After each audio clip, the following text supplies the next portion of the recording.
left this beautiful child here like that?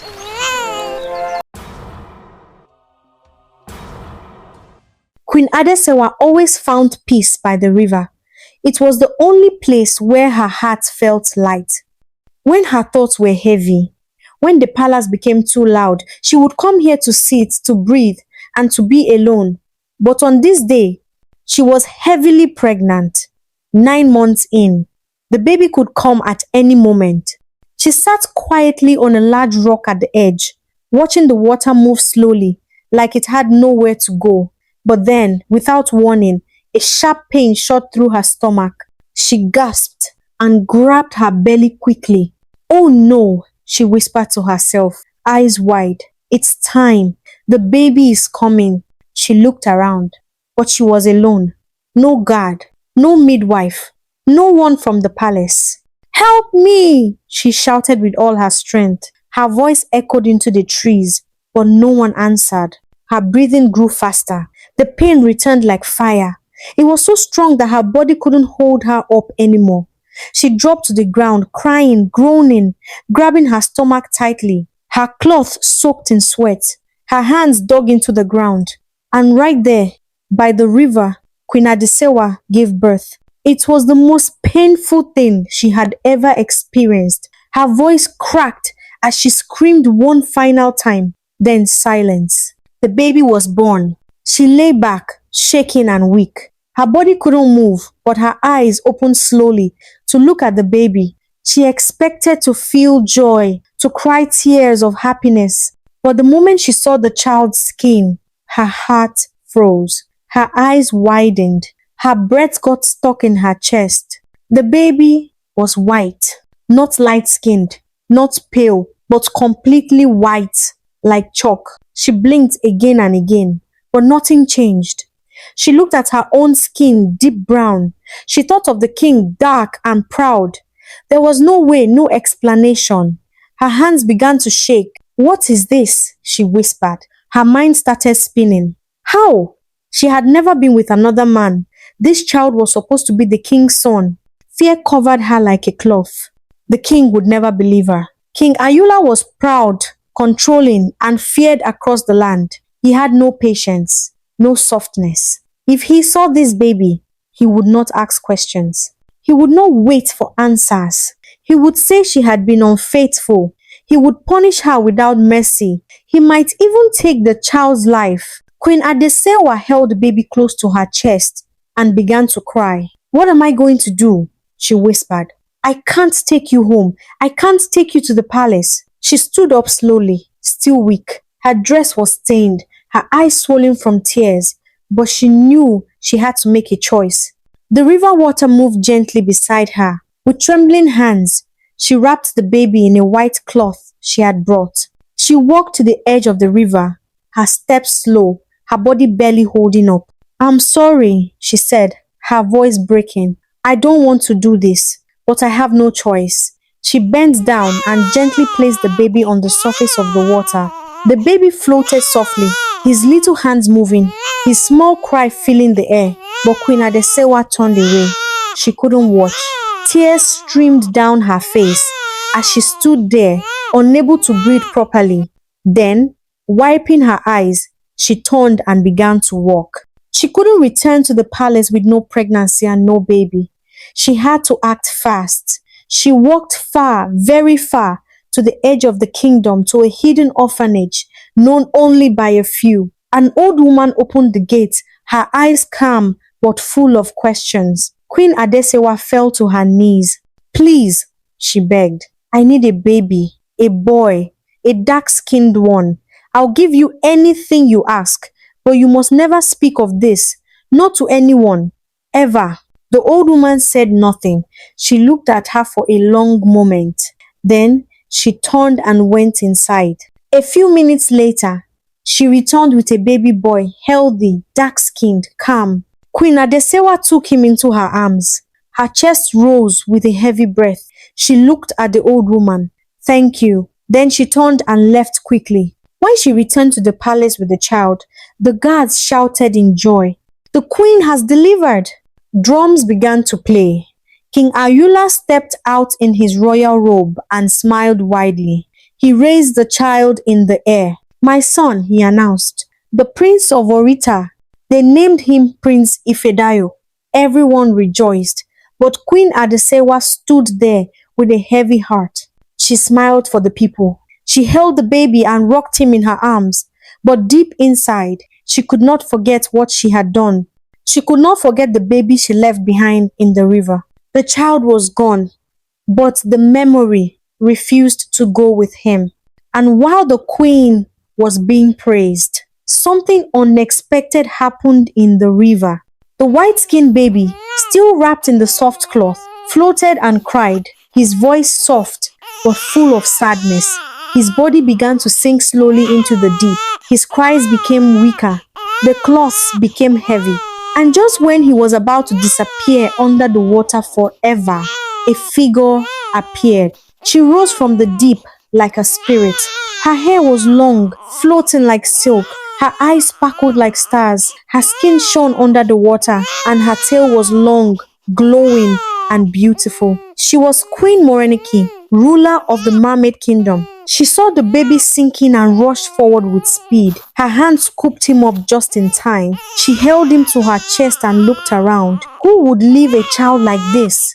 she whispered. "A child so bright, so beautiful." The baby kept crying, his tiny hands reaching up. She cradled him gently and kissed his forehead. Then something strange happened. The baby stopped crying. He took a deep breath, and suddenly his legs shimmered and turned into a tail, a shining silver tail. Queen Morenike gasped. "You're one of us now," she said softly, her voice full of wonder. She looked at him again. The child glowed softly in her arms. She smiled and whispered, "I will call you Obalua, the one who belongs to the Creator." She turned and swam down into the deep with the child. And just like that, a new prince entered the sea. 15 years passed. The kingdom of Orita was strong. The palace was rich. The land was at peace. But not everything was perfect. Queen Adesewa walked through the palace with grace, smiling at the people, sitting beside the king, acting like all was well. But deep in her heart,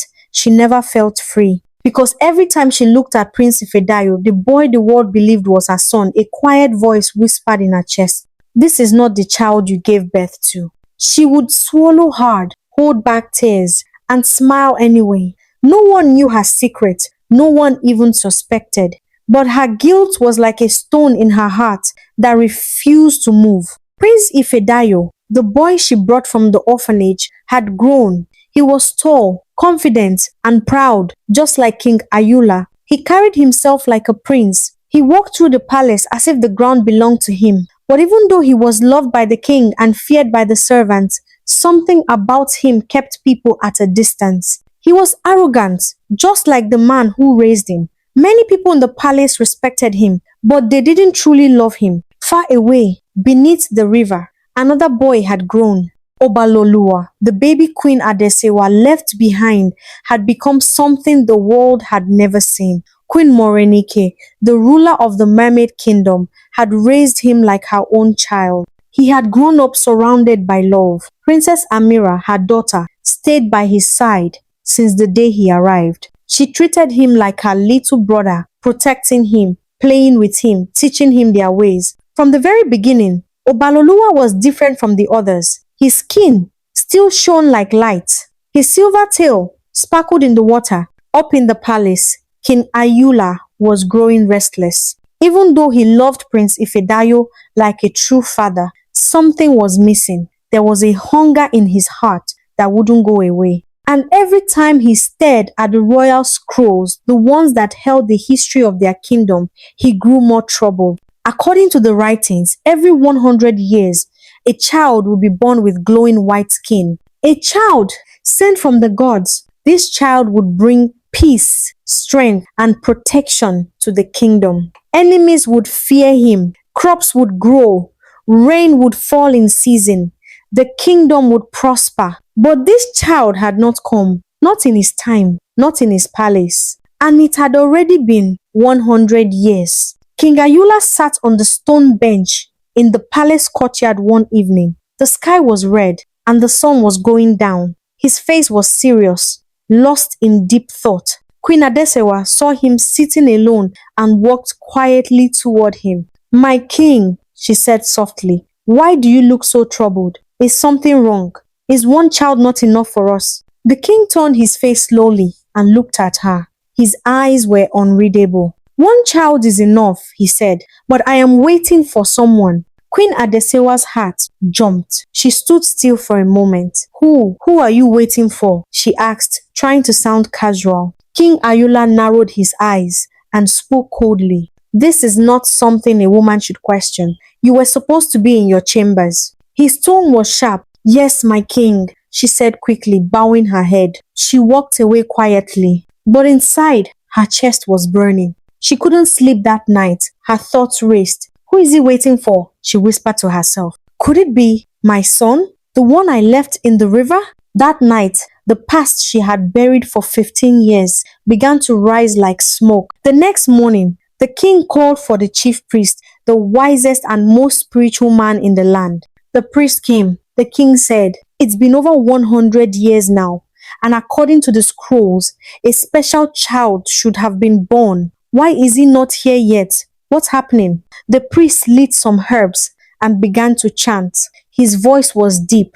The king watched him closely, waiting for an answer. After a long while, the priest opened his eyes. The child has been born, he said. The king frowned. What do you mean? The child has been born. How? Where is he? I haven't seen any glowing child in this land. The priest spoke slowly. The gods have spoken. The special child has been born and he's alive. How is that possible? The king demanded. Where is he?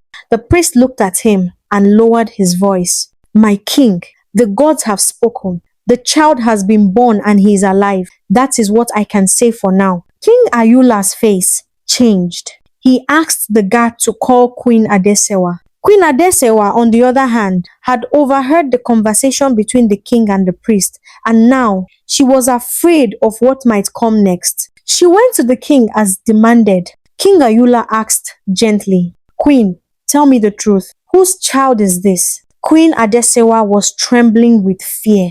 She clenched her clothes and said with a broken voice, King, he's yours. The king looked her in the eyes and said, Queen, I know you are lying to me for the very last time. Whose child is this? Then Queen Adesewa broke down and confessed everything, how she had given birth to a white-skinned child, how she feared the king wouldn't accept him, and how she abandoned him by the river. King Ayula rose with fury. How dare you do such a terrible thing? Guards, he shouted, lock her and that son of hers in the dungeon. The priest quickly stepped forward. My king, don't make decisions out of anger. She was afraid. She was scared of you. Not only her, everyone in this village is scared of you. We are all scared of your temper. Anger filled the king's eyes. How dare you speak to me like that? If you don't leave this palace now, I will ask my guards to lock you up too. The next morning, the king, the queen, the priest,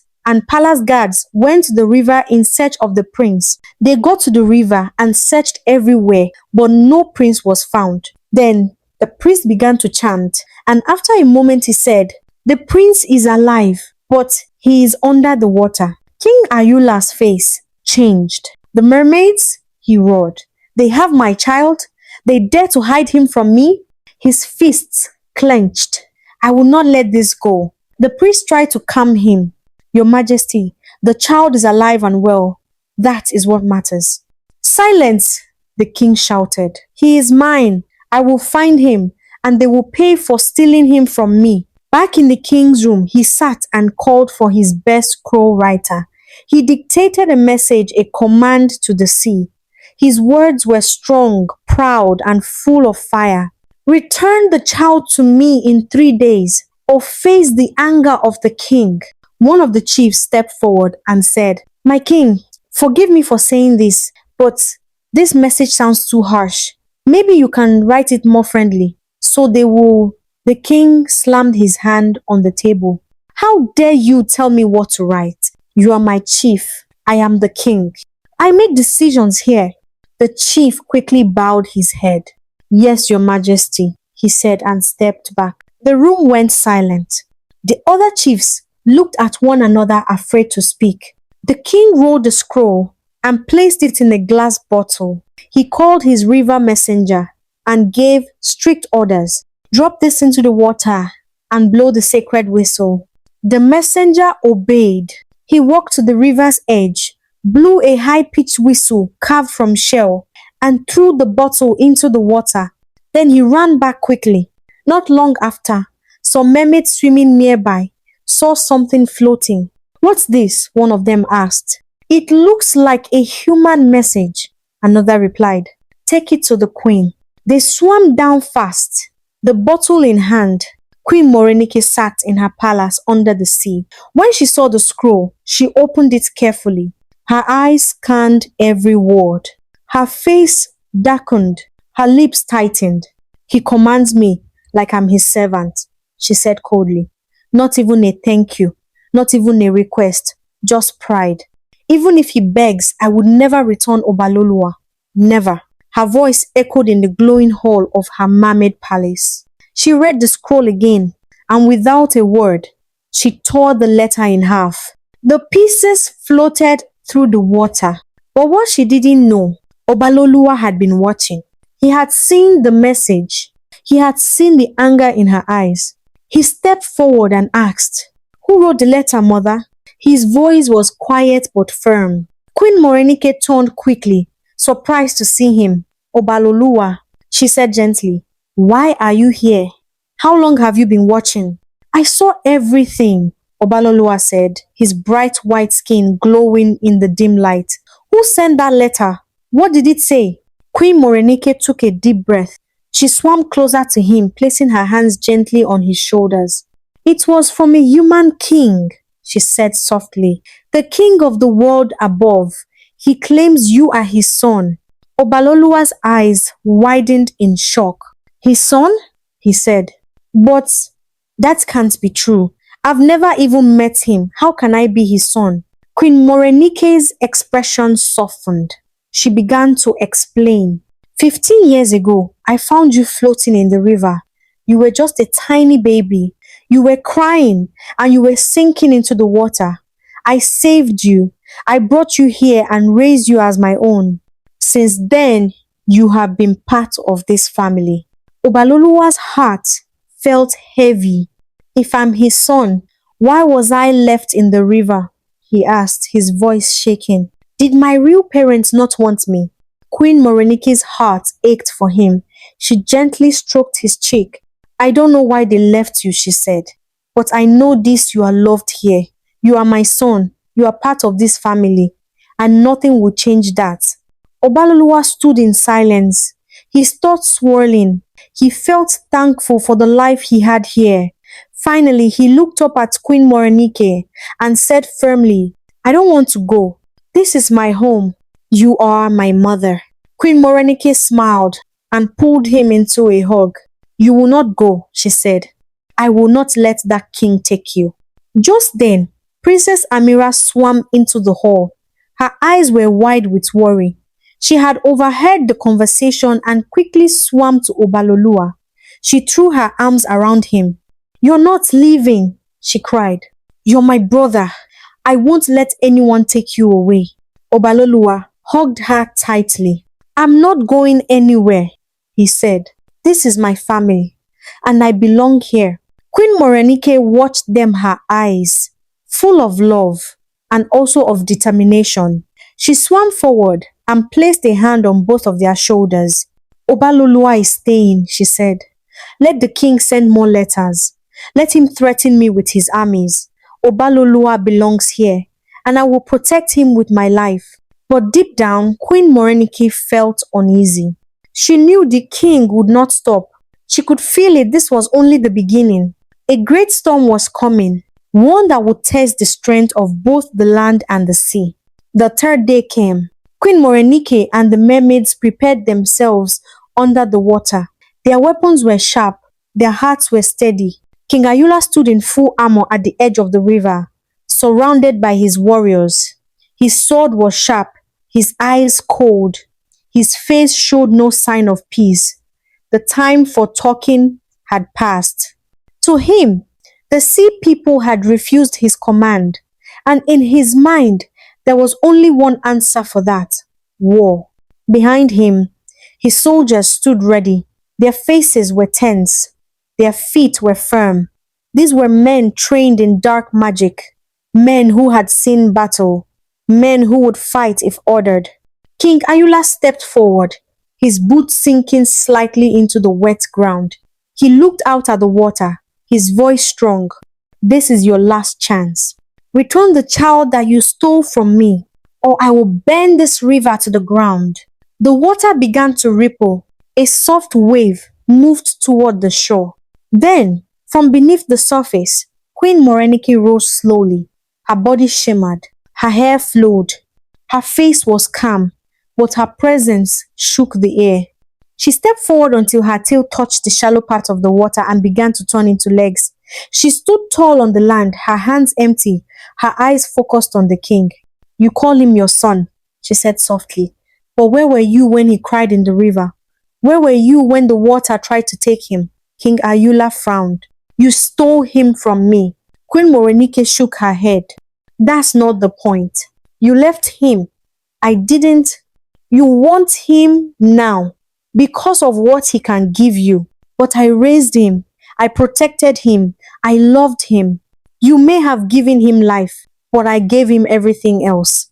The king's hand moved to his sword. Enough. This is not a debate. You have what belongs to me. I am not here to beg. Return my child, or face the wrath of the kingdom of Orita. Queen Morenike's eyes narrowed. Then let us settle this. No more words, just you and me. Without another word, the queen drew her sword long, glowing, shaped like the waves. The king pulled his own dark, sharp, and full of fury. And then they began to fight. Steel clashed with steel. Sparks flew. The wind howled. The river watched in silence. Queen Morenike moved with grace and power. The king fought with strength and anger. Blow after blow. Cut after cut. At first, the king pushed her back. His strikes were heavy. His arms strong. The mermaids whispered, afraid. The queen is losing, one of them said. But something began to change. Queen Morenike's sword started glowing brighter. Her movements became faster. Her wounds healed quicker. Her strength returned. With every strike, she seemed to grow more powerful. It's him, one of the mermaids whispered. It's Obalua. His power is helping her. The king noticed too. His face showed shock. For the first time, he stepped back. But he wasn't done. He reached into his robe and pulled out a red cloth. He tied it around his arm. His mouth began to chant. The ground shook. A dark cloud gathered above him. The river trembled. He lunged again faster. This time, he caught the queen's arm deeply. Blood spilled. But she didn't fall. She kept fighting, blocked his next blow. She cut through his armor, but she moved like the river itself, smooth but unstoppable. The king raised his sword again, aiming for her neck. Then it happened. A loud voice echoed across the battlefield. Stop! Everyone turned. From the center of the river, a bright light rose.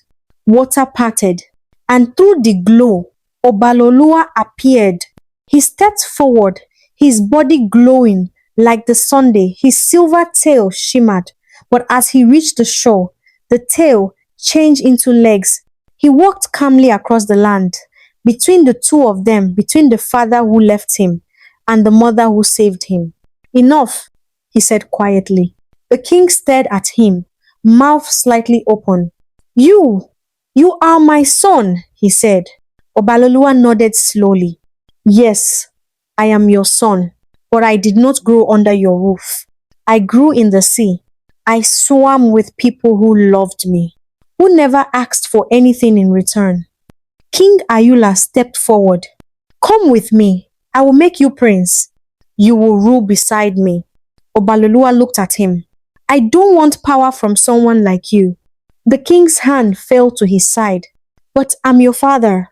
Obaloluwa took a deep breath. I can't believe someone like you was my father.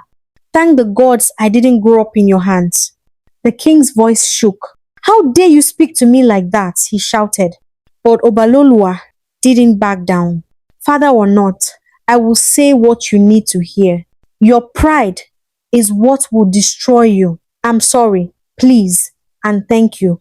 These are three simple, powerful words. They can stop wars, but you ignore them. You choose war, even if it means innocent people will die. The king's fists clenched tightly. Who are you to lecture me? He growled. I have lived 3 times longer than you. My wisdom is beyond your understanding. Join me now, and together we will destroy these mermaids. Obaloluwa's expression grew sharp. Not all advice from an old man is good, he said firmly. Even fools grow old. The king's body shook with rage. So, you want to fight your own father? He bellowed. Obaloluwa shook his head. I am not the one fighting. The Queen Island. He turned and walked toward Queen Morenike, who was lying injured on the ground. He knelt beside her and placed his glowing hands over her wounds. A bright light spread from his fingers, and the queen's injuries healed. Queen Morenike stood up taller and stronger than before. Her eyes glowed with renewed power. The king's face twisted in disbelief. He raised his sword and charged again, swinging wildly at the queen. But this time, she was too strong. Her blade moved like lightning, cutting through his armor, slicing his skin with ease. The king stumbled back, blood dripping from his wounds. Queen Morenike stood over him, her sword raised high. The entire battlefield went silent. The king looked up at her, fear in his eyes. For the first time, his pride cracked. His voice was shaky as he said, I was wrong. I am sorry. The silence deepened. Queen Morenike froze, her sword still pointed at his neck. Her glowing eyes stared into his, searching for truth in his words. He continued, I let my pride speak louder than my heart. Please, forgive me. Obaloluwa stood up. Then say it properly. The king's eyes dropped. His voice was low. I'm sorry. I am truly sorry. The words hung in the air like magic. Queen Morenike stepped forward. Did those words harm you? She asked. Or did they bring peace? The king looked up, ashamed. Peace, he said softly. Then learn to use them more, she replied. Suddenly, a crowd began to gather. The palace guards, the priest, the queen, even Prince Ifedayo. They had been brought from the palace after hearing of the battle. When Queen Adesewa saw Obaloluwa, her knees buckled. She ran forward, crying. She dropped to her knees before him. My son, I was so afraid. I made a terrible mistake. Please, forgive me. Obaloluwa's eyes filled with tears. He reached out and lifted her gently to her feet. Mother, he said, I already did. And with that, the circle was complete.